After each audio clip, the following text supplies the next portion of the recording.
Hola, buenas tardes. Bueno, estamos acá, una conversación que queremos dar hace bastante tiempo sobre penas perpetuas y justicia, cuál es el rol que tienen las penas en la justicia, ¿no? Nos venimos preguntando si penas más largas, penas más duras es más justicia y tenemos ganas de charlar de eso, de intercambiar, de que se muevan las ideas. Vemos que hay como un consenso punitivista bastante fuerte, donde hay muy pocas voces que dicen otra cosa y sentimos que desde el CEL por lo menos que estamos preocupados por hacia dónde va esto y qué significa que haya más penas.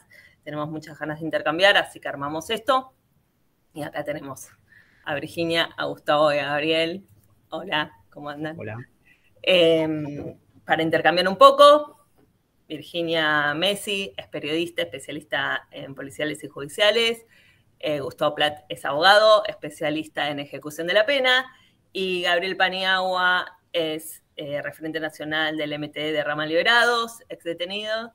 Bueno, la idea es que podamos circular lo que es, nada, un poco sobre este tema, que es un tema que está en las últimas semanas estuvo presente en todos los diarios, en las redes sociales, y bueno, y a partir de eso dijimos, tenemos que charlar.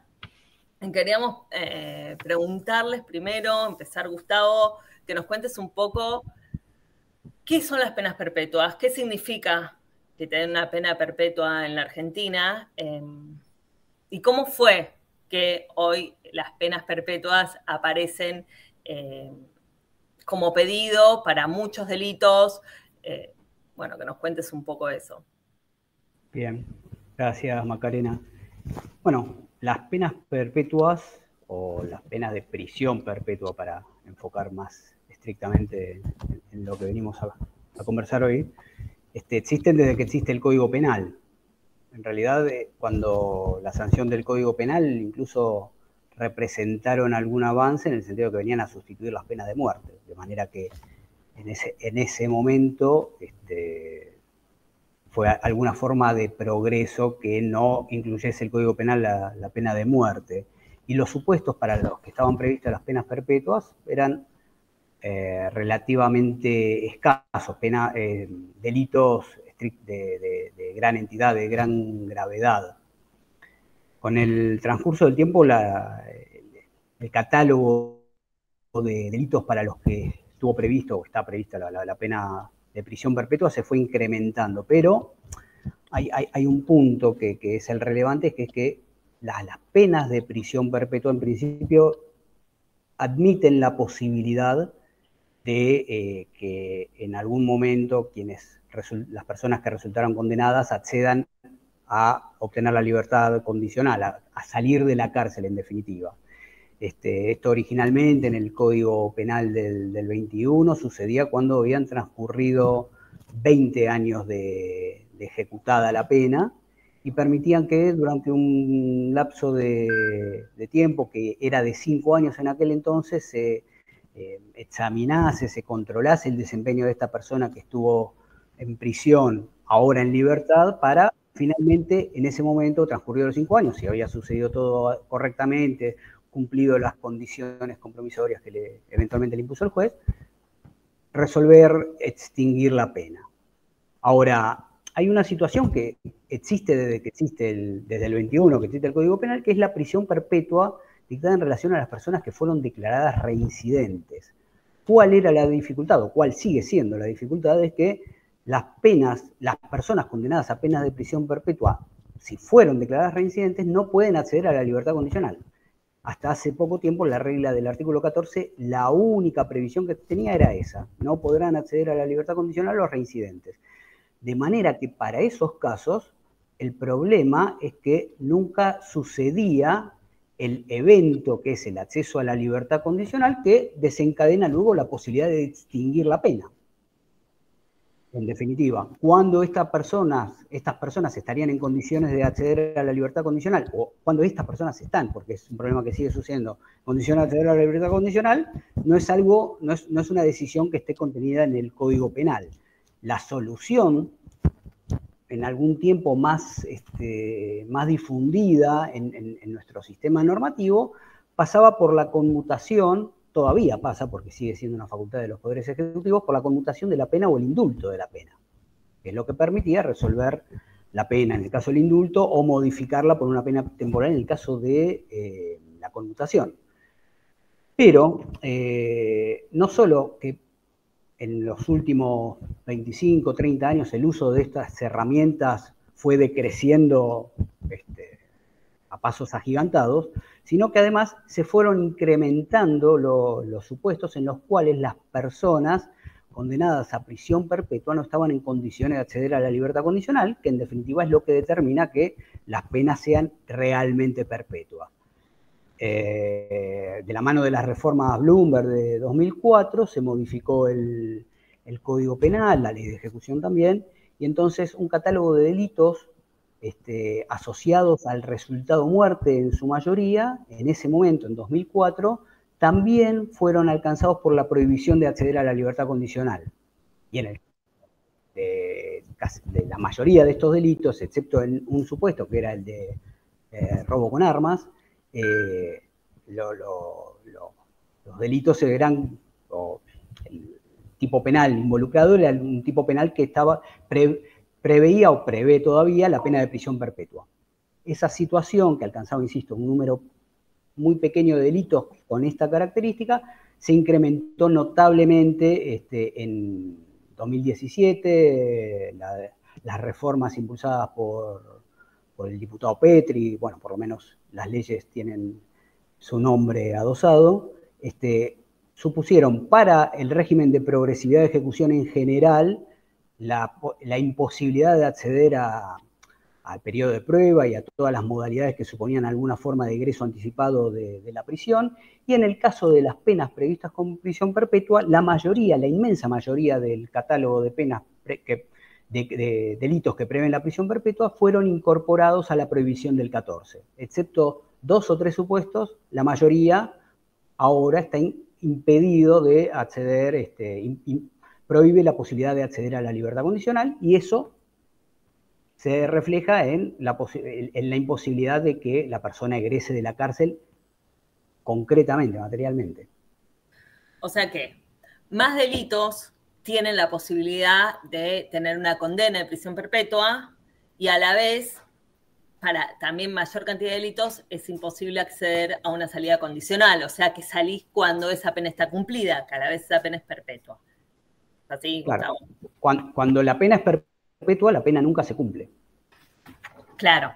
Entonces, podemos decir que las condenas son cada vez más largas y con menos posibilidades de acceder a salidas antes, que eso también supone, ¿no?, poder ayudar a lo que se dice la resocialización, ¿no?, al volver a estar en la vida por fuera de la cárcel.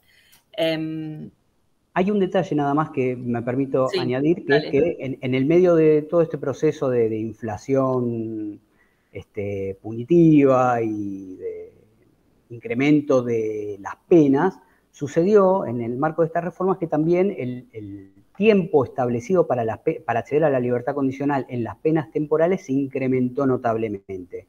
Lo que antes, hasta 2004, era 20 años en el caso de las prisiones perpetuas sin la declaración de reincidencia, pasó a ser 35 años el requisito de haber transcurrido el tiempo en prisión para acceder a la libertad condicional. Esto también supone un agravamiento que después, si querés, podemos considerar, tiene múltiples consecuencias hacia la institución y hacia las personas, ¿no? Perfecto. No, está clarísimo. Bien. Virginia, vos sacaste algunas notas sobre el tema de las perpetuas. ¿Cómo es que dentro de un medio aparece, ¿no? Digo, ¿cómo aparecen las noticias, en lo que hay que escribir, en lo que se lee en el diario, la idea esta de que se debe dar prisión perpetua? ¿Y cómo es que vos dijiste, bueno, a ver, acá hay algo que hay que decir, que hay que salir a decir, algo que hay que aclarar, o cómo se te ocurrió? Bien, yo diría que, a ver, para empezar, acá hubo un tribunal que condenó a perpetuas. La primera guarangada fue esa. Sabiendo lo que eso implicaba, y primero esto quiero hacer una aclaración. Yo hago policiales, hago judiciales, Y en muchos casos tengo la fuerte sensación de que los tribunales condenan este tipo de penas sabiendo que casación probablemente las baje. Entonces quedan bien con la gente y bueno, vamos a darle perpetua, si no nos van a linchar. Y total, en casación no pasa. Es decir, mucha gente con la que hablé piensa que el fallo de Fernando Báez Sosa no pasa a casación. Entonces también yo creo que hay como una especie de liviandad en el pedido de perpetuas y también una liviandad primigenia en los tribunales que las imponen. Y muchos las imponen, yo creo que con cobardía, sabiendo que tarde o temprano esa pena se va a caer, digamos. Esa es mi opinión. En cuanto a los medios, yo creo que los medios en general, y la gente en general, se toma poco tiempo para la reflexión. Creo que esto nunca ha sido una regla, reflexionar. Creo que es muy difícil imponer temas complejos en la agenda de los medios y en la agenda de la gente, y que yo soy periodista desde mediados de los 80, y que esto se ha ido acelerando con las redes, los clics y las cosas estas. Que parar un minuto la pelota y decir, bueno, ¿de qué estamos hablando?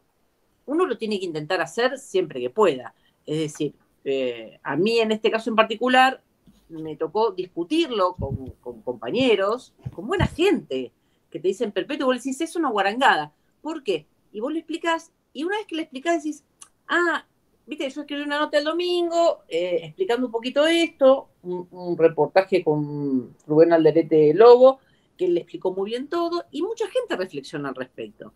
Entonces, capaz lo que tenemos que buscar es un espacio para reflexionar.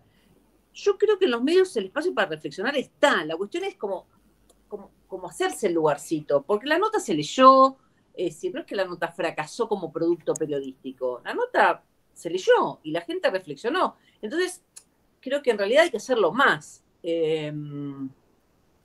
Muchas veces cuando vos hablas con la gente de a una, entonces te dicen, no, perpetua, y vos decís, escúchame, vos tenés idea, si yo no, vos tenés idea de lo que pasar 2 meses en prisión, 2 semanas en prisión. ¿Por qué 7 años te parece poco? ¿Por qué 8 años te parece poco? ¿Por qué 15 años te parece poco? Y después otra cosa que yo trato siempre de hacer notas de realidades complejas, porque a mí me parece que la realidad de por sí es compleja.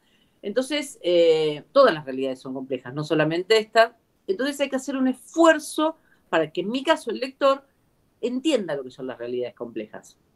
La perpetua sin duda es una realidad compleja, sobre todo porque no tiene límite temporal.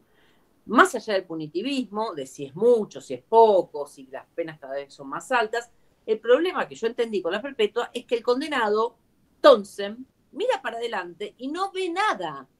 Es decir, no puede agarrar una calculadora como los pibes que le dieron 15 años y decir, bueno, 4 menos 2 a la tercera parte, más el curso para que terminar la secundaria, menos 6, menos 8, sino que mira para adelante y adelante no hay nada.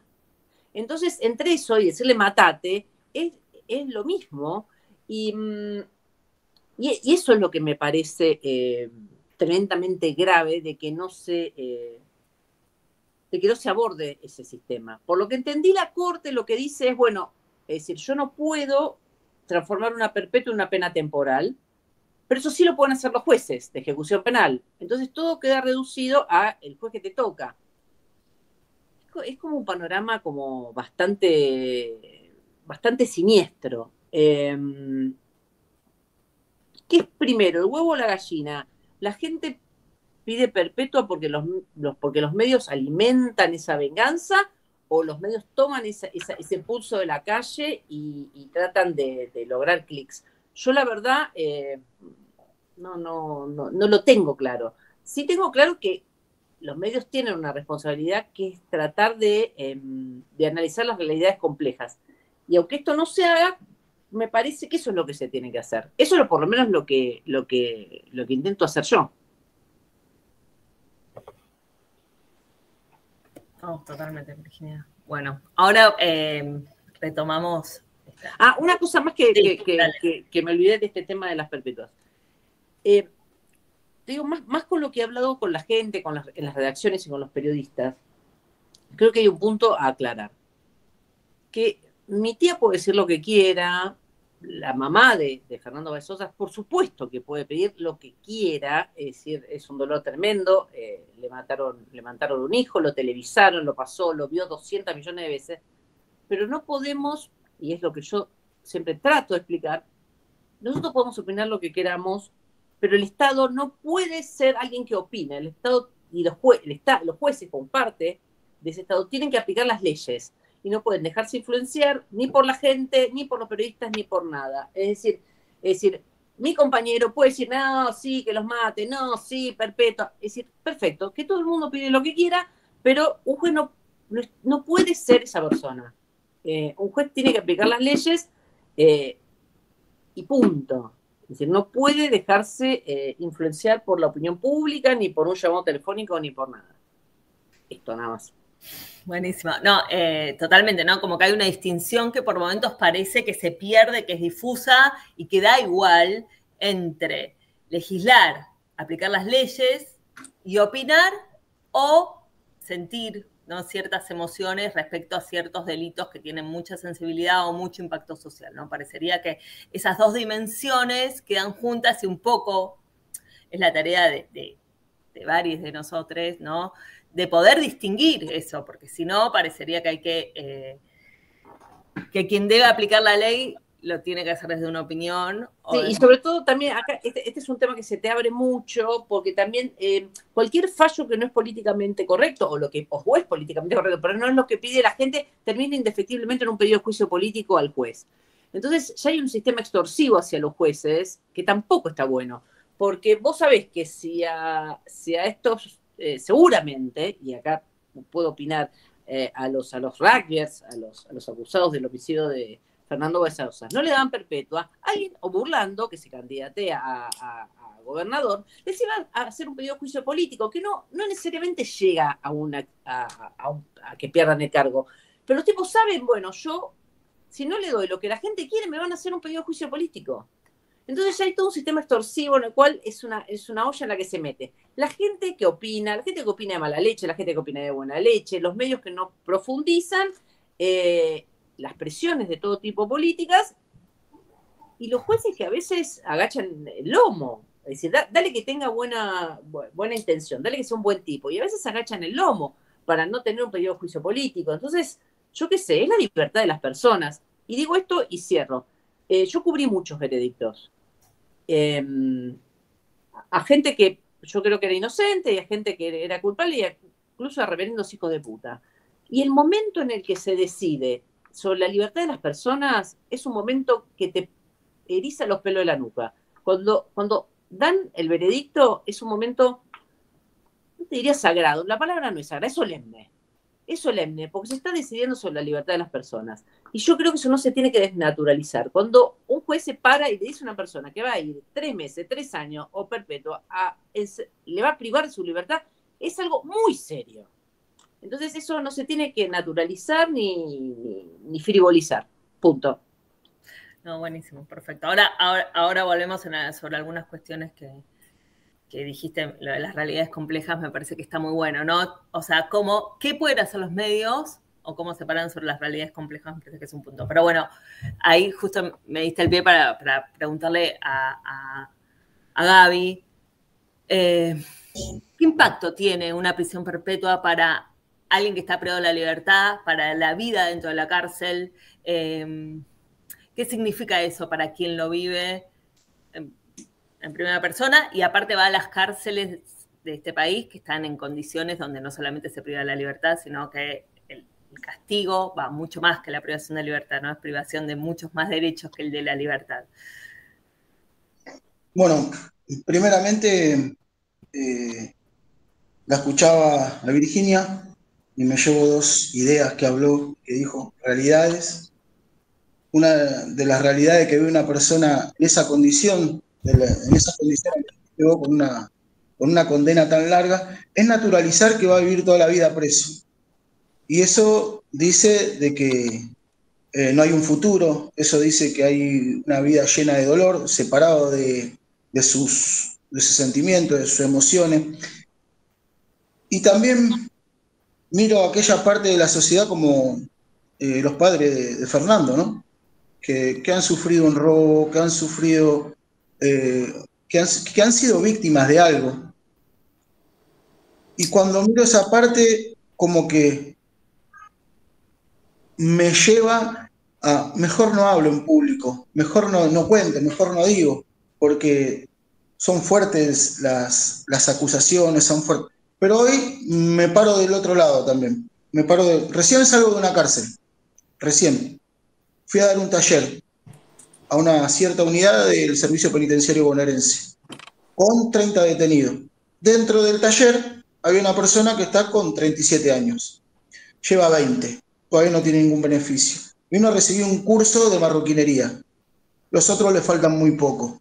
Y lo veo a él y veo esa realidad. Está haciendo un gran esfuerzo por hacer un curso, un taller. Naturalizar, esa es la otra palabra, naturalizar irrealidad, naturalizar que voy a vivir toda mi vida preso, o si soy de un barrio popular, de una villa, de un asentamiento, de un lugar donde también no tengo futuro porque hay falta de derechos, tanto dentro de la cárcel como fuera, es lo mismo. Como me encuentro con muchos de los compañeros en esta militancia que hago un poco desde el sector deliberado, representando a un montón de compañeros y compañeras que no reciben la ayuda que tienen que recibir cuando salen de parte del Estado, y hay ciertas ausencias, como la hay dentro, las hay fuera. Y en el único momento que aparece el Estado es para castigar en este sector, ¿no? Es para meter preso, es para bajar castigo, tortura, a través de las penas. ¿Y qué vive una persona así? ¿Qué siente? Que es toda una mierda. ¿Para qué cambiar? ¿Para qué seguir adelante? ¿Para qué capacitarme? Si cuando salgo no tengo dónde ir, dónde vivir, no tengo dónde estar, entonces prefiero estar preso, porque estar preso me lleva a tener una identidad, le lleva a tener, no sé, la comida del día, no paga luz, gas, todas esas cuestiones que no las tratan ni la ve la sociedad, que lo único que quieren es que se pudran dentro de la cárcel. Esas personas en algún momento, las que están con prisión no, pero algunas de esas en algún momento van a salir en libertad, con todo ese odio, con todo ese dolor. ¿Y están preparados para recibirlo en libertad? No, no están preparados. Entonces lo que nosotros planteamos es que, pará, los que estuvieron en el caso de Fernando, ¿se merecen pagar una pena? Claro que sí, obvio, pero una pena que los transforme y los saque diferentes, no que salgan con el doble de odio, de racismo, de dolor a la sociedad, porque mañana los vamos a cruzar, y mañana van a cruzar a nuestros hijos. Cuando vos hablabas de esto, o cuando hablamos de esto, a mí se me cruza mi hijo, por ejemplo. Un montón somos padres, somos madres, se me cruza mi hijo. Hace poquito me tuve que sentar en un banquillo, en un juzgado, y condenaron a 25 años de reclusión perpetua a la persona que mató a mi hijo. Mi hijo Nicolás fue asesinado, lo quisieron robar. Terminó el juicio, vino el fiscal y me dijo: ¿vio, señor, que se hizo justicia? Y yo lo miré y pensé, ¿justicia se hizo? Le digo, no se hizo justicia, porque esa justicia a mí no me devolvió a mi hijo, no me lo va a devolver. Justicia se hubiera hecho si en el momento que esa persona que mató a mi hijo, cuando tenía 13 años o 10 años, y empezó a transcurrir en el camino del delito, en el lugar que vivía, el Estado se hubiera fijado si su papá tenía trabajo, su mamá estaba con él, cuando empezó la formación en ese camino del delito. Entonces, a no haber justicia social y esa atención que tendría que estar en todos los sectores de la sociedad, no solo para algunos, entonces no existe esa justicia todavía. Por más que le den la condena a todos los que estuvieron en el hecho de Fernando, no hay justicia para esa familia. Yo te hablo de una persona que transitó dentro del sistema penitenciario varios años de su vida, casi la mitad, y pienso esto, que justicia habría cuando se aborden todas las problemáticas sociales que nuestro país ve continuamente: gente durmiendo en la calle, gente atravesada y rota por las adicciones, por la pobreza, por la miseria, Por la falta de derecho. Esa falta de derecho lleva a que haya más cárceles. La primera vez que fui detenido, había 11 cárceles en el país, en la provincia de Buenos Aires, quiero decir. Hoy hay 73 entre alcaldías y unidades penitenciarias. Ninguna política hasta el día de hoy, ninguna política de seguridad ha resuelto el problema del delito o la prevención del delito, como lo llamen. Nosotros, y cuento un poquito acá, yo como referente nacional de la rama de Libera, como uno de ellos, somos varios, y cuando ingresamos dentro del movimiento de trabajadores excluidos, MTI, que nos abrazó de alguna manera, dándonos un lugar, un espacio para repensarnos como sujeto, como persona y sujeto de derecho, empezamos a pensar cómo sería una política para el sector de las personas liberadas. Hoy salen 1.500 personas, a pesar de las prisiones, salen 1.500 personas en libertad. De las 1.500, ¿cuántas vuelven a reincidir? De esas 1.500, ¿cuántas las contiene un movimiento social, el Estado, el patronato deliberado, aquellas instituciones del Estado que les corresponde? Hay una sobrepoblación impresionante, como no es el tema hoy, pero hoy fui a dar clase a la unidad y no había luz y no había agua. Y dimos clase igual. Armamos cinturones, los cortamos a mano y lo hicimos. Y hay una voluntad impresionante. Y yo invito a todos aquellos que piensan diferente y critican y piensan que se tienen que morir adentro de la cárcel, que si la cárcel está abierta a la sociedad civil y pueden ingresar y hacer intervenciones de este tipo que digo, no sé, le hablo a todos aquellos que son trabajadores, obreros, electricistas, albañiles, que pueden enseñar un oficio. Si entra ahí, se va a llevar otra visión de la cárcel, no la que vende, no la que vende la tele o la mayoría de la televisión. Y poder encontrar personas con prisiones perpetuas y poder tener una charla y conocer por dentro la situación, te lleva a repensarte, como decía Virginia. Hay lugares de reflexión, hay lugares en que te puedes repensar, sí, cuando hay una intervención. Si yo vivo de la opinión del otro, de la pantalla, bueno, seguramente yo estar sugestionado, manipulado a pensar de una sola manera. Yo siempre, estando dentro de la cárcel, y ya redondeo el tema, pensaba en los movimientos sociales. Estos son lo que en mi barrio llevan a las marchas a las personas por una bolsa de mercadería y una tarjeta. Pero cuando conocí por dentro, esa era mi opinión por fuera, pero cuando lo conocí por dentro, eso está prohibido dentro del movimiento de trabajadores excluidos. Eso no se hace. Si a alguien le quitan la tarjeta es porque no está trabajando. Pero no tiene nadie obligación de ir a una marcha, no se lo obliga a nadie. Y aclaro esto también porque hay un estigma de haber estado detenido y estar en un movimiento social. Pero hoy, con toda tranquilidad, lo digo y lo puedo charlar y hablar abiertamente, porque trajo a mi persona y a mi familia un sentido de liberación, de aprender a vivir en libertad. ¿Cómo puede una persona que va a volver a la sociedad o que en algún momento no puede aprender a vivir en libertad si no tiene salidas transitorias, si no tiene salidas espaciadas para reforzar el vínculo familiar porque está muy lejos? ¿Cómo puede una persona que va a volver a la sociedad si no tiene contacto con el afuera, estando adentro o con salidas? Que serían, algunos dicen beneficios, para nosotros son derechos. Siempre voy a hablar de derechos a partir de que viví esa transformación en la economía popular. Me autopercibo un trabajador de la economía popular, un liberado, que me permitió ver una realidad diferente en la sociedad en la que vivo. Gracias a Dios. Entonces, la pregunta que me hiciste, ¿qué repercusión tiene? Destructiva, dañina, que a la misma sociedad le hace mal, porque es lo que devuelve, es lo que vuelve, ¿no? Una persona vuelve de adentro. ¿Qué sale de adentro de la cárcel? ¿Sale muerte, sale dolor, sale robo, sale delito? ¿Qué es lo que queremos como sociedad? ¿Qué es lo que queremos que salga como sociedad?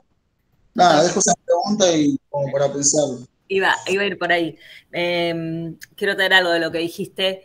Entonces, parecería que la justicia, o sea, si justicia son penas más duras, penas más largas en esto que vos estás diciendo, en realidad vos estás diciendo hay justicia, hay una falta de justicia que no tiene que ver con una pena, una condena, más allá que por supuesto que alguien comete un delito debe tener un castigo por eso, sino que cuando las personas privan de libertad seguramente ya hubo algo que faltó, hubo una injusticia previa a la cárcel y continúa después, sobre todo cuando estás tantos años adentro, ¿no? A partir de esto último que es esta pregunta, que se la voy a trasladar ahora a Gustavo. Gustavo, ¿qué implicancia tiene que haya cada vez un poco de esto que contaste al principio, ¿no? Estas reformas, aparte de la de Bloomberg, pero también la reforma de la ley de ejecución penal, que hizo que no haya más salidas transitorias, que tienen este impacto que acaba de decir Bien. Gaby. ¿Cómo funciona ahora el sistema penal? ¿Sirve estas penas más largas para que haya menos delitos? Hay una fantasía o un imaginario atrás de las reformas que incrementan las escalas penales que supone que la comisión de delitos va a decrecer, que la comisión de hechos delictivos se va a prevenir porque las personas transitan, por un lado, más tiempo en la cárcel, entonces están en la cárcel, no pueden cometer delitos, y por otro lado, porque esa escala penal incrementada va a disuadir al resto de las personas de involucrarse en la comisión de delitos porque el costo de la acreditación de esos hechos, de la comisión de esos delitos, es más grave. Bueno, esto obviamente no sucede de esta manera y lo que sí es toda una paradoja que es que sucede con el incremento de las escalas penales es que aquellos casos en los que la administración penitenciaria pudiera desarrollar trabajos que permitan la adquisición de herramientas para la reinserción social con mayor integralidad, porque en definitiva penas de 10 años obviamente son penas muy prolongadas, penas de 15 años son muy prolongadas, penas de 20 años son inmensamente prolongadas. Bueno, en todos esos casos la paradoja es que cuando pudiera acreditarse que ese trabajo tal vez tenga éxito y efectivamente las herramientas fueron adquiridas por las personas privadas de libertad, resulta que es el Estado a través de sus leyes el que dispone que en esos casos no vamos a demostrar el éxito del tratamiento penitenciario y por el contrario, vamos a boicotear el eventual potencial éxito. No digo que esto necesariamente suceda todo el tiempo, pero si existiera la posibilidad, eso no podría acreditarse nunca porque nos pegamos un tiro en el pie y decidimos que estos son los casos en los que no vamos a demostrar. El paroxismo de esta afirmación es el de la prisión perpetua. El de la prisión perpetua de los reincidentes, el de la prisión perpetua de las personas condenadas sin la posibilidad de terminar en algún momento un egreso de la cárcel, porque en ese caso no solamente que las herramientas que pudiera haber adquirido nunca van a entrar efectivamente en juego, o sea, no se va a poder demostrar el potencial éxito, sino que además desaparece algo que para la gestión, para el gobierno de la cárcel es muy relevante, ya despojado de cualquier criterio de resocialización o de reinserción social. La motivación de la posibilidad de egresar de la cárcel es muy relevante para el gobierno de la cárcel. Entonces, cuando esa motivación desaparece, a quien está privado de libertad ad eternum le da lo mismo, la amenaza penal, la amenaza disciplinaria. Esto va a ser el mismo contexto, cualquiera sea mi desempeño. Virginia. No, yo quería aclarar una cosa, a ver, porque estaba escuchando lo que decía Gabriel, y a mí me gusta meterme en líos, ¿no? Entonces, y sigo con las realidades complejas. Es decir, yo coincido con Gabriel que mucha gente para cuando llega a la cárcel llega porque en su vida no ha tenido oportunidades o porque es muy difícil remarla en algunas circunstancias. Pero también creo que hay auténticos delincuentes, es decir, gente mala, gente que roba porque roba, es decir, que está el que llega por una cuestión de injusticia social, que son muchos, y los que no. Y acá tiro otra realidad compleja como para meditar, porque, por ejemplo, vos tenés a los narcos de Rosario, ¿no? Y los tenés presos. Y ahora se está hablando de, y perdón que la digresión, de darles conectividad, internet, celulares. Ellos ya tienen celulares porque se los meten. Y la cuestión es que estos tipos, en las cárceles federales, usan los teléfonos y la conectividad para mandar a matar gente. ¿Qué haces? Entonces, lo que digo es lo siguiente. La cárcel hoy no resociabiliza a nadie, pero tampoco son todos iguales adentro de la cárcel.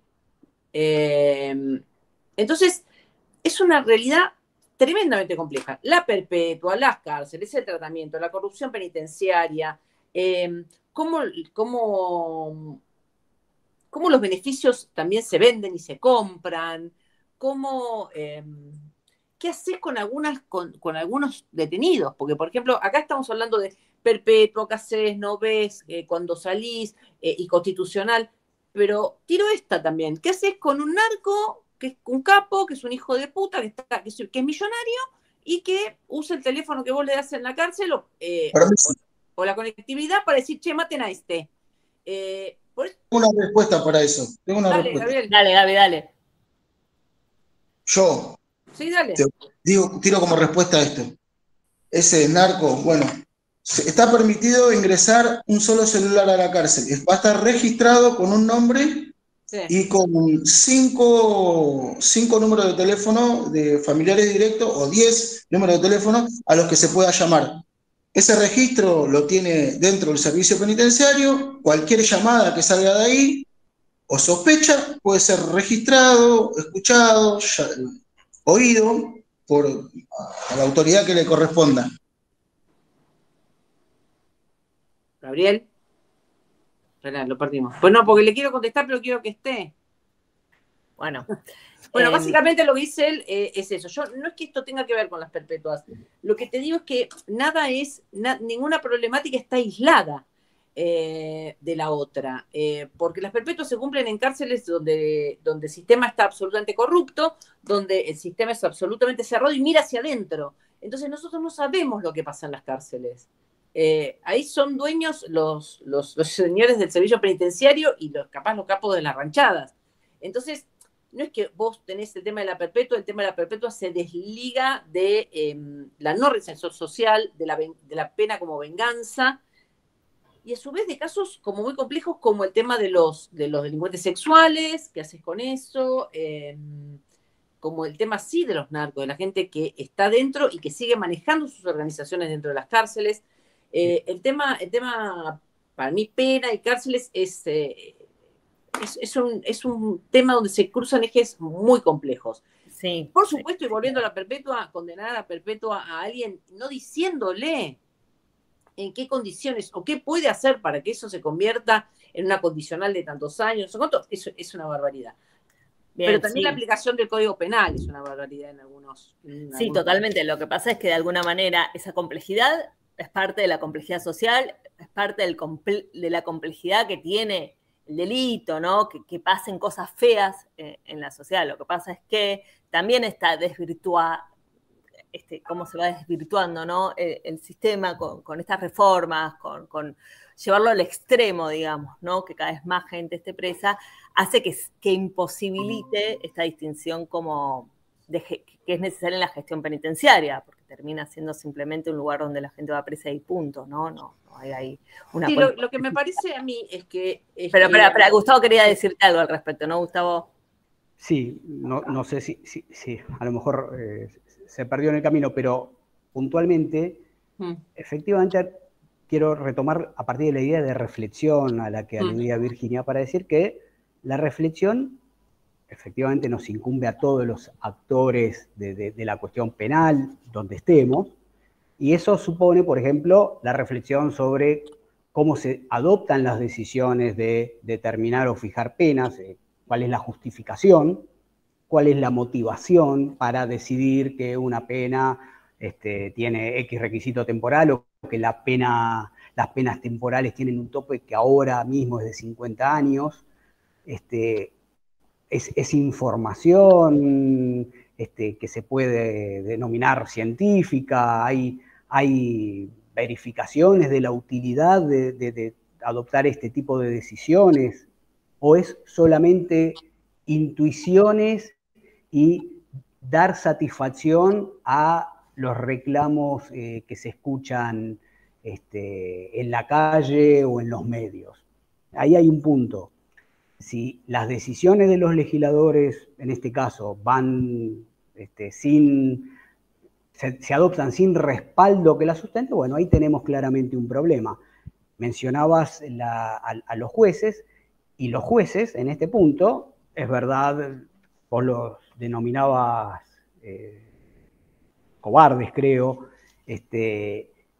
Bueno, un juez que decide ser juez y transitar el proceso. No, está bien, no voy a decir quién o quién no es un punto. Pero lo que sí que ser juez o decidir calificar o concursar para ser juez supone un respaldo que no solamente es el respaldo de la ecuanimidad como decisor en la toma de decisiones que son complejas o de mucha entidad. También supone un respaldo que es el que proporciona el marco normativo para adoptar esas decisiones, que cuando se habla de la autonomía, cuando se habla de la independencia, cuando se habla de la imparcialidad, todo eso está en juego en las decisiones de los jueces. Entonces, un juez que se esconde o que sotoboche informalmente no dice yo tomo una decisión porque si no me caen los medios o me caen, siempre hay alguien que cae, alguien que no está conforme. Bueno, la verdad que ahí la decisión errada fue la de este juez de tomar la decisión de concursar para juez y del órgano que lo seleccionó para juez porque efectivamente no estaba calificado para ser juez. Entonces, ojo con ese argumento de pobrecito los jueces si alguien tiene respaldo y espalda para tomar estas decisiones son en general los jueces. Pero ¿por qué decís pobrecito los jueces? Yo creo que nadie piensa pobrecito los jueces. Bueno, el que dice yo no tomo la decisión porque después me pasa esto, me amenazan con el juicio político. No, por eso son cobardes. Es decir, no están a la altura de las circunstancias, pero no son pobrecitos. Es decir, claramente no están a la altura de las circunstancias. Interpreté mal yo entonces esta idea de que la posibilidad del juicio político era algo que jugaba como presión y que había que ponerlo. ¿Okay? No, simplemente que te digo, como alguien que va a los tribunales, vos eso lo escuchás y lo percibís. A mí me parece criminal que hagan eso, pero lo hacen. Y también vas a un juicio y los jueces se duermen. Es decir, no me digas que nunca fuiste a un juicio como testigo o como para declarar y había uno de los jueces durmiéndose. Es una cosa a la mar de común. Entonces, no, yo para nada quise decir víctima. Al contrario, a mí me parece criminal que un juez a la hora de fallar sobre la libertad de las personas lo haga sabiendo que va a haber un paso posterior que va a que pueda dormir por la noche diciendo, bueno, total, el perpetuo no va a ser porque casación se los va a sacar de encima.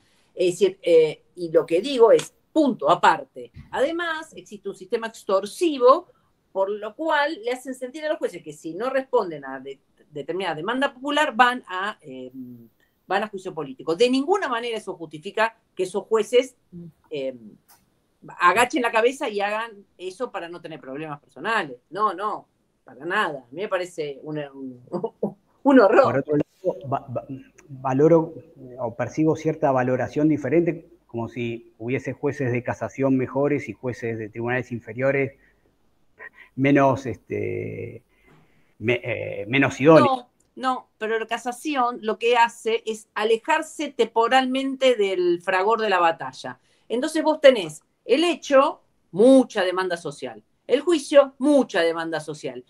Y 6 años después le clavás el fallo de casación cuando nadie se enteró, cuando se va a enterar 2 periodistas. Entonces muchas veces casación siente, no porque sean probos, sino porque no tienen el canal de televisión en la nuca, que pueden fallar de otra manera. ¿Me explico? Estamos hablando de exposición mediática. Para cuando llega el fallo de casación, la exposición mediática es infinitamente inferior. ¿Me explico, Gustavo? Perfectamente. Quiero traer algo, un poco en dos cuestiones que dijeron ustedes y que tienen que ver también con esto de el condicionamiento que pueden tener los jueces. Como este condicionamiento que pueden tener los jueces, que yo entiendo que Virginia se refiere a esto, en términos de cierto consenso social que se da por consensuado como legítimo, de que las penas deben ser largas, sin salidas, a mayor castigo, ¿no? Y tanto Virginia respecto a los medios, diciendo, bueno, un poco se repite así, pero hay que, dijiste algo así, Virginia, como generar espacios donde pueda haber lugares de la reflexión diferentes y que esos existen y que después cuando están pueden tener un montón de clics también, que no solamente hay rating, por decirlo de alguna manera, para aquellas noticias que son más sensacionalistas y que ponen el peso sobre el castigo. Y Gustavo hablaba un poco de que también cuando se legisla, cuando se cambian las reformas, cuando se hacen las reformas legislativas pidiendo más penas, se hace sobre este supuesto también, pero realmente la gente quiere más pena y ahí a mí me interesa que cada uno desde su lugar, ¿cómo lo percibe esto? ¿Esto es realmente así? ¿Hay lugar para romper esta idea del consenso punitivo que quizás no es tal? O sea, sí, dale. Mira, el otro día escuché por esto de Baez Sosa, pero yo no tengo las estadísticas, de que el juicio por jurados, y aclaro que a mí el juicio por jurados no me gusta, pero que todos teníamos como en el imaginario que cuando la gente tuviera que fallar, iba a reventar a todo el mundo, iba a meter preso a todo el mundo, y parece, y no las tengo encima, que las estadísticas muestran que hay muchas más absoluciones que lo que se pensaba. Y esto te digo, no lo puedo sostener con cifras porque lo escuché y no me consta. Y que parece ser que, y eso sí lo creo, que cuando la gente está en el banquillo y tiene que decidir ella sobre la libertad de las personas, ahí cae un poco la gravedad de la cuestión. Pasa un poco como, capaz que como con el fútbol, y perdonen la frivolidad, que, viste, cuando dicen, no, ¿por qué esto? Bla, bla. La gente hablando dice muchas cosas, pero yo el otro día discutía con un compañero de laburo, muy buena gente, un gran profesional, y me decía, no, perpetuo, y yo le decía, si vos, perdónme, yo soy muy mal hablada, si vos tuvieras que fallar sobre la perpetua, se te frunciría el culo. Entonces me decía, no, para nada, sí, se te frunciría el culo, porque vos tenés que mirar la cara a esa persona y decirle que no va a salir nunca más de la casa. Entonces vos ahora decís, perpetuo, y está bien, decís lo que quieras, pero vos no sos el juez, vos no sos el Estado. Es decir, cuando de vos depende la libertad de las personas, es otra cosa. Y calculo que eso es lo que está pasando con los jurados. Además de que los jueces tienen un marco normativo y tienen supuestamente un saber que los tienen que guiar por ese marco normativo. Y yo creo que se tienen que ceñir a eso. Entonces, pero ahí hay un problema. Sí. Porque no es un invento de los jueces la pena de prisión perpetua. No. Yo lo que entendí es que están aplicando la ley cuando imponen las prisiones perpetuas. Sí. No, homicidio agravado, pero por ejemplo, vayamos a lo de los rugbyers. Homicidio agravado, no tenés otra que perpetua. No tenés otra. El código no te deja condenar a otra cosa. Ahora, esto se discutió mucho en las redacciones. ¿Por qué le pones homicidio agravado? ¿Dónde está la premeditación? Si vamos a discutir este caso en particular. ¿Por qué no le pusiste homicidio simple, que tenés un rango de 8 a 25 y te da como para tratar el caso en las diferentes... Es decir, también los jueces eligieron esa calificación. Es decir, si vos tenés un homicidio agravado por el vínculo, vos matás a tu viejo, es un homicidio agravado. Y punto, bien. Listo, ya está. Pero bueno, esto, y ahí está el problema. En este caso después podemos debatir si en un caso se acredita un hecho más o menos grave, pero el problema es cuando, ya sabemos, mató a la esposa, no cabe duda. Ya está, bueno, no hay duda. Ahí tenemos prisión perpetua, no va a tener libertad condicional nunca, no va a acceder nunca al medio libre porque tenga 20 años o tenga 58, tenga 85, lo que sigue es permanecer en la cárcel hasta que se muera. Por eso es inconstitucional. Es decir, ¿quién dijo que es inconstitucional? Bueno, yo creo que es inconstitucional, digamos. Pero eso también es un punto. Pero hay que debatirlo. No es, bueno, entonces... Hay que debatirlo. ¿Conocen eso? A ver, Gaby. Hasta donde entendí, hay dos caminos. Eso es lo que entendí yo. Y soy periodista, así que sé de todo un poco y de nada mucho. Yo lo que entendí es que hay dos caminos. Una de dos, nos metemos en el Congreso y decidimos perpetua sí, perpetua no, pena temporal sí, pena temporal no, reformamos, vemos qué queremos hacer, o dos, eso es lo que entendí yo, los jueces de ejecución penal en los casos particulares dicen que sí, que no, que andando, y resuelven sobre el caso en particular y aplican por lo menos 50 años para la condicional Bueno, como pena, como límite temporal. Virginia, Que igual es una guarangada. Porque, Virginia, sí. en ese punto, perdona que te interrumpa, No, por es favor. que no hace 100 años, hace 6, Sí. los legisladores dieron pasos muy claros. Los legisladores no son un ente, son nuestros representantes. Sí, pero vos sabés que como... dijeron, ellos dijeron 50 años, ellos dijeron perpetua, sin libertad condicional. Digo, hay un punto allí por lo menos, o cuestionamos la representatividad y demás, pero el punto de entrada va por ahí. Sí, claro, pero vos sabés que como se hacen esas leyes, a veces se modifican. Lo que yo sí opino es que no vamos en camino a flexibilizar, vamos en camino a endurecer. Es decir, entonces, ¿qué hay que hacer? Bueno, yo creo que lo que hay que hacer es empezar a tratar de explicar y que más gente entienda, porque, no sé, es como luchar con, no sé, con un cuchillo contra una ametralladora. Es decir, es mucho más fácil decirle a la gente que tiene que odiar que las penas tienen que ser más fuertes y que incluso tiene que haber pena de muerte, que explicarles por qué no. Pero bueno, pero es lo que hay que hacer. Quiero hablar. Sí, dale, Gaby, dale. Quiero hablar. Bueno, se me cortó primero. Sí, la primera respuesta es celular dentro de la cárcel. Se registra, se ponen 10 números. Si pasa algo de esa persona, tiene un registro del aparato, del dispositivo que tiene. En el caso que sospecharan que mandó a matar a alguien, se revisan la llamada y eso sería fácil de resolver. Sería fácil de resolver que la persona que está detenida hable por teléfono con su familia, con sus hijos, y lo ayude a estudiar y formar ese vínculo padre-hijo de alguna manera, resolvería muchísimos problemas. En el tiempo que no había celulares adentro de la cárcel, estaban los teléfonos. Muchas personas cometían delitos dentro de las cárceles, matando a otro por hablar por teléfono con su familia. No es que la persona que está dentro de la cárcel deja de delinquir, como escuché por ahí, sino que se cometen otro tipo de delitos, varios. O sea, si hay un registro y está legalizado el teléfono dentro de una cárcel, es fácil saber si alguien cometió un secuestro virtual, un asesinato, si tienes pensamiento, idea, llamada de armar banda, robar. Es fácil de resolver. El problema no es sacar el celular de la cárcel. El problema es legalizarlo, parece.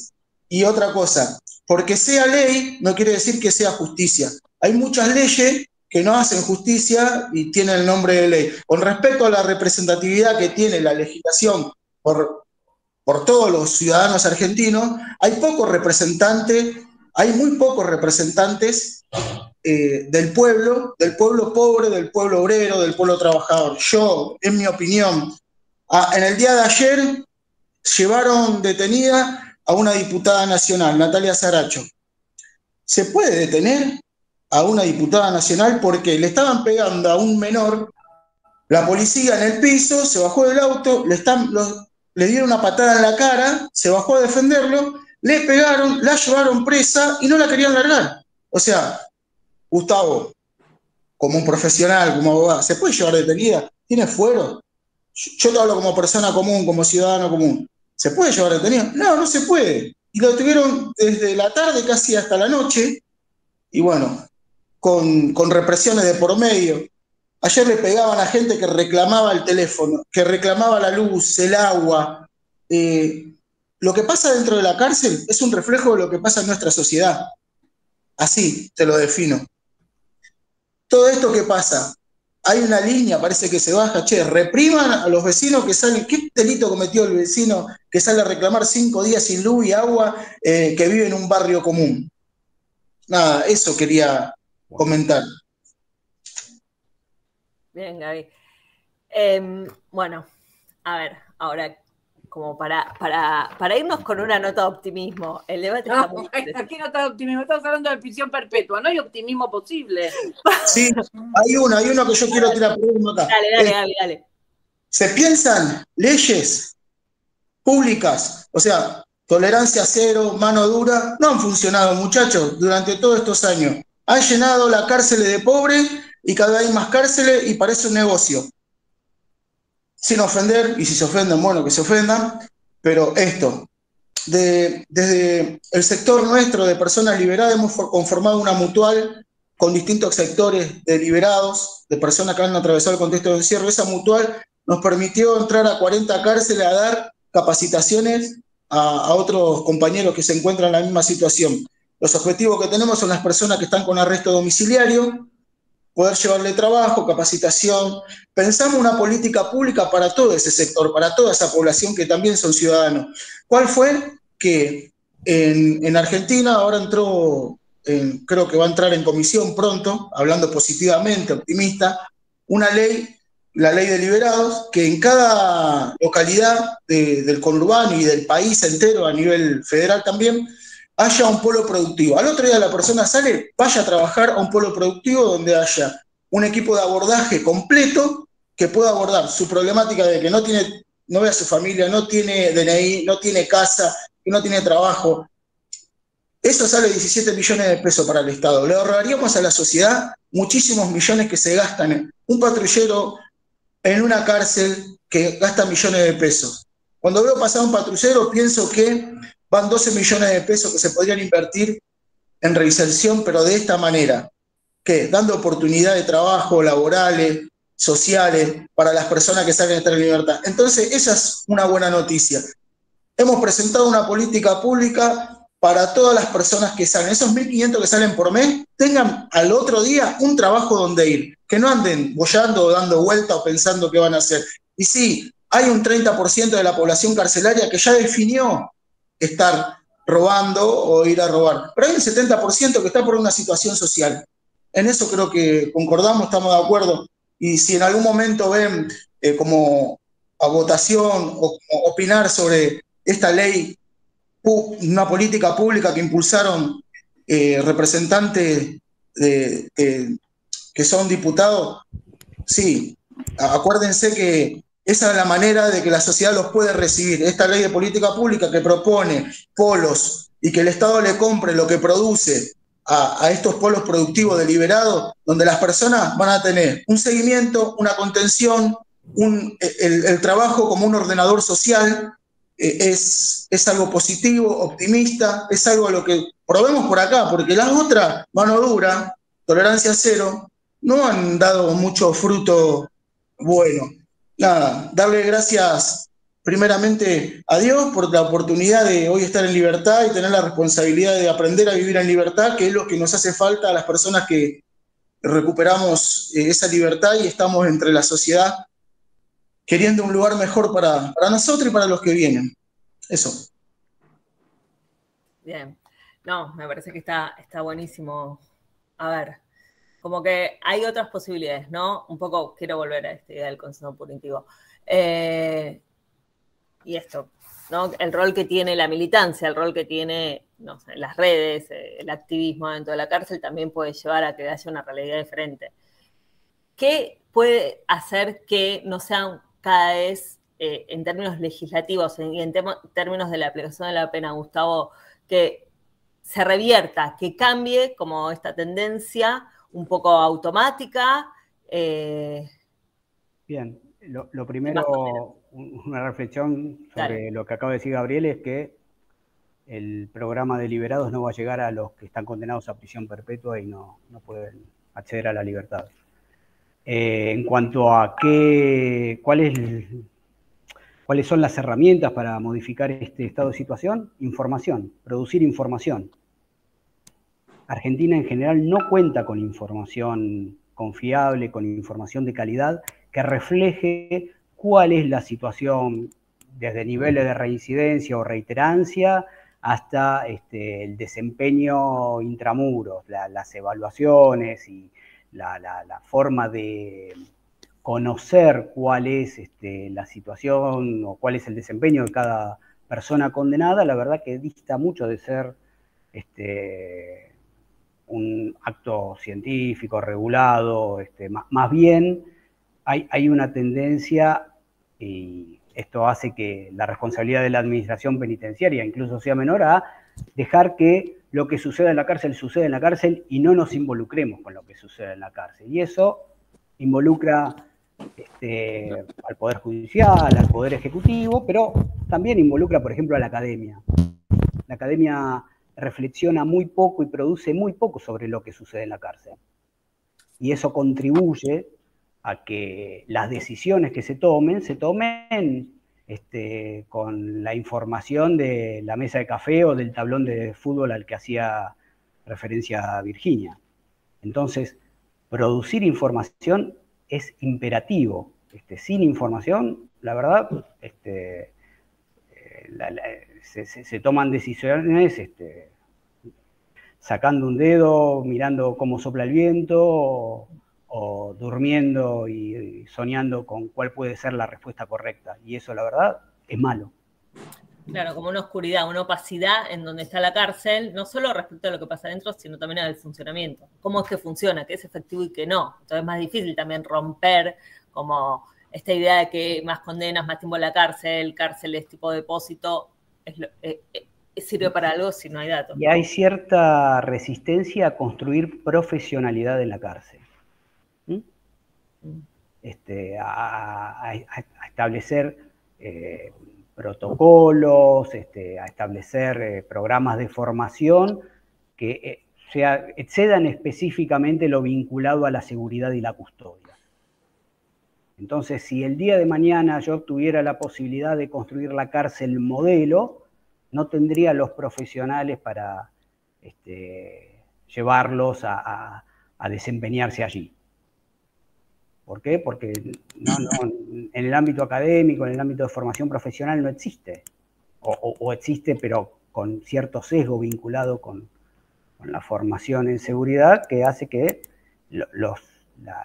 las disciplinas que tuvieran que adquirir mayor relevancia dentro de la cárcel no trasciendan el muro, no pasen la puerta, no pasen la reja para involucrarse con lo que sucede cotidianamente dentro de la cárcel. Que quería contar alguna experiencia pequeña, cortita, no me va a tomar más de 2 minutos. Hace unos años había una cárcel que tenía una modalidad que había todo un servicio social que estaba dentro trabajando, un equipo de abordaje interdisciplinario completo, con trabajadores sociales, psicólogos, psiquiatras, terapistas ocupacionales. En ese espacio, en ese lugar, tenía un seguimiento cada 6 meses por la UNESCO, que venía en Argentina, estaba vista como una cárcel modelo, tenía una modalidad diferente. Yo viví 3 años y medio ahí.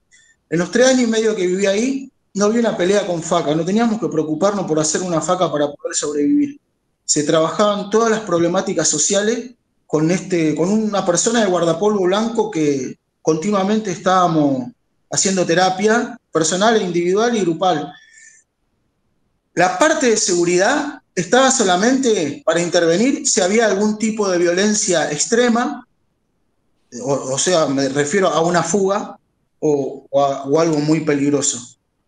Lo vi una sola vez a eso que sucedió. Otra experiencia está en Costa Rica, donde el servicio social trabaja como el primer muro de perímetro para todas las personas detenidas, en el segundo muro está la seguridad. Y a veces está tan abocado solamente a la seguridad que se olvida esta parte. Entonces está militarizado.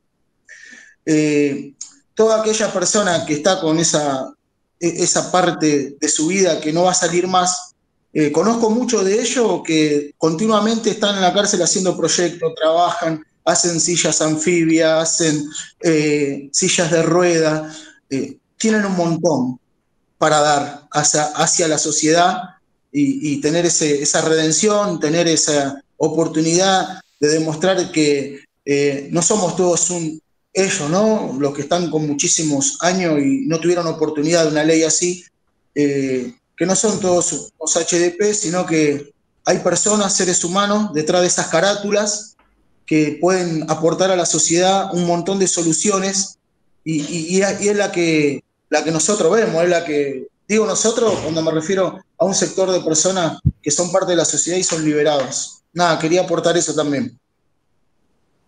Buenísimo, sí, totalmente. Virginia. Sí, yo cierro con esto. Yo creo que nada, que todo pasa tan rápido que el periodismo, los medios, los periodistas, perdemos de vista que nosotros tenemos una función social, que es la más importante y que es la más gratificante, a su vez, si uno la puede experimentar.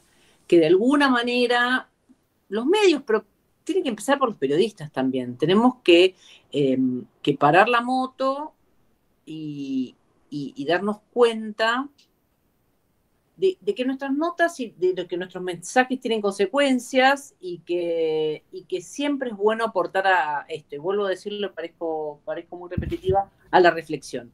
No hay tema, cualquier tema sirve para reflexionar. Algunos son más simples y otros son más complejos, pero siempre hay algo que entender detrás de los temas, y sobre todo la perpetua y todo lo que sea el tema cárceles y derecho penal. Creo que no nos tenemos que olvidar de que es muy importante el papel de los medios, y es muy importante el papel de los medios y de los periodistas en la información, en la educación y los mensajes que uno tira ahí a la sociedad. Una pregunta más sobre esto, Virginia, que me había quedado de hace un rato.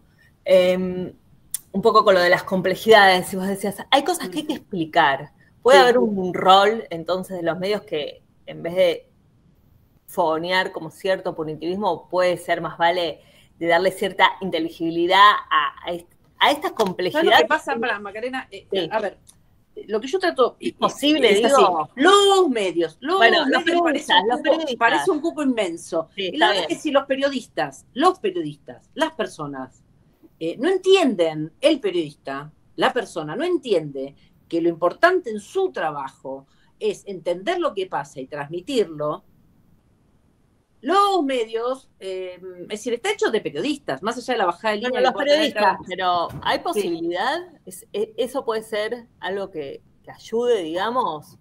Sí, claro, sí, en la medida en que nosotros como periodistas, como comunicadores sociales, entendamos que nuestra tarea es entender las realidades y explicarlas lo mejor posible, yo creo que eso el medio, yo a veces les explico a mis compañeros, porque también es como que yo tengo más espalda porque trabajo hace tanto tiempo que no es lo común, entonces hablo desde la espalda que tengo, pero yo digo que en un medio, y estoy hablando de mi especialización, no estoy hablando de política, no estoy hablando de economía, estoy hablando de mi especialización.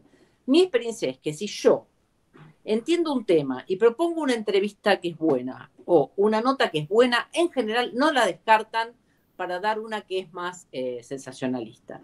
Entonces, están los medios, los mensajes, los patrones, las empresas, pero también el problema es el periodista. Y el periodista tiene que hacer una autocrítica y decir, bueno, yo tengo que encontrar mi espacio para decir, no, acá hay que decir esto.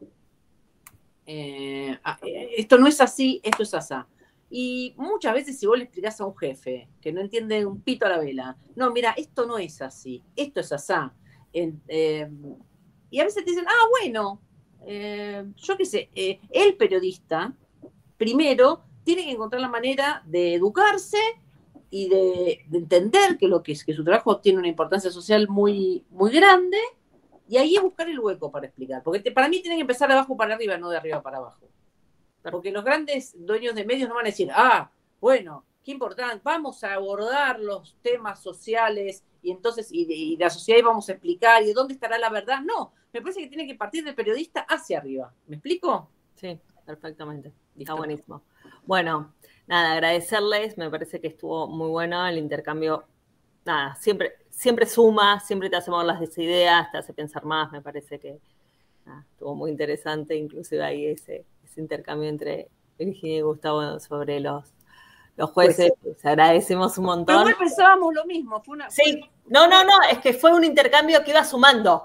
O sea, no es que eran posiciones diferentes. Bueno, nada, y seguramente vaya a haber más conversaciones de estas, porque es algo para seguir pensando, digo, que no solo en términos de la prisión perpetua, ¿no? Sino también en el sentido que tiene la justicia. Ahí me voy a decir algo, Gabriel, que vos dijiste, que sea ley no necesariamente es que sea justicia, entonces luego para seguir pensando sobre cómo qué es lo que las leyes dicen, pero también cómo es que se aplican, que es un poco lo que tratamos de charlar acá. Bueno. Un poco, sí, dale. solamente esto. No tengo tengo varios referentes, y uno de ellos es Mandela, 27 años preso. Todo lo que logró en su país a nivel internacional, hoy la ley Mandela que regula parte de de lo que tendría que ser vivir en una cárcel, que en algunos lados se cumple y en otros no. Para todas aquellas personas que se encuentran en esa situación hoy, la esperanza es que hay que seguir luchando, hay que seguir creyendo en esa esperanza, en ese cambio social al que apuntamos. Creo que todos los que estamos acá, Gustavo, Virginia, y los que nos están viendo y escuchando, seguro tienen algún interés en que todo cambie, en que sea diferente. Y para eso hay que juntarse en estos espacios de reflexión. Y gracias por la invitación y nada, un saludo para todos. Bueno, gracias, Gabriel. Bueno, gracias, Gustavo. Gracias, Virginia. La seguimos. Adiós. Chau, chau.